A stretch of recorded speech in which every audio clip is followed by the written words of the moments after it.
बिस्मिल्लाहिर्रहमानिर्रहीम। अस्सलामुअलैकुम। मैं हूं अली असगर और आप देख रहे हैं मेरा यूट्यूब चैनल।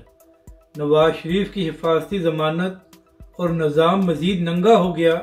हाफ़िज़ साद हुसैन रिज़वी को रिलीफ नहीं दिया गया था। इस वीडियो में हम इसी के मुतालिक बात करेंगे।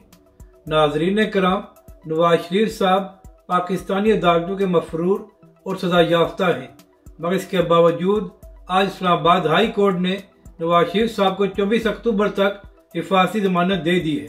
नाज़रीन कराम, बड़े बड़े कानूनदान ये बात कर रहे हैं कि ऐसा मुमकिन ही नहीं है कि अगर कोई शख्स अदालती मफरूर और सज़ा याफ्ता हो और उसको इस तरह हिफाजती ज़मानत मिल जाए। यानी कि नाज़रीन कराम, एक शख्स को रिलीफ देने के लिए पूरे निज़ाम को नंगा किया जा रहा है। नाज़रीन कराम, सवाल ये है कि ये सब कुछ करके पाकिस्तान के अदालती निज़ाम या पाकिस्तान को क्या फ़ायदा होने वाला है। अगर नवाज शरीफ साहब पहले पाकिस्तान आते और उसके बाद जेल में जाकर अपनी ज़मानत के लिए दरख्वास्त देते तो इसे नवाज शरीफ साहब या नून लीग का क्या नुकसान हो जाता। कम अज़ कम पाकिस्तान के निज़ाम की जो थोड़ी बहुती इज्जत बच गई थी वही रह जाती। मगर नाज़रीन करम, इन लोगों ने एक शख्स के लिए सारे निज़ाम को नंगा कर दिया है।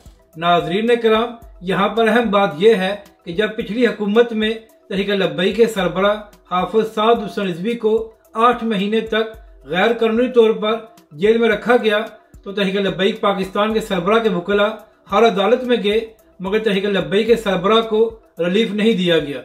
यहाँ तक कि नाज़रीन कराम, अदालतों ने कहा कि तहरीक लब्बैक के सरबराह को गैर कानूनी तौर पर नजरबंद किया गया है, मगर इसके बावजूद हाफ़िज़ साद हुसैन रिज़वी को रिहा नहीं किया गया और अदालतों ने इस बात पर नोटिस नहीं लिया कि हुकूमत हमारे हुक्म पर क्यों अमल नहीं कर रही।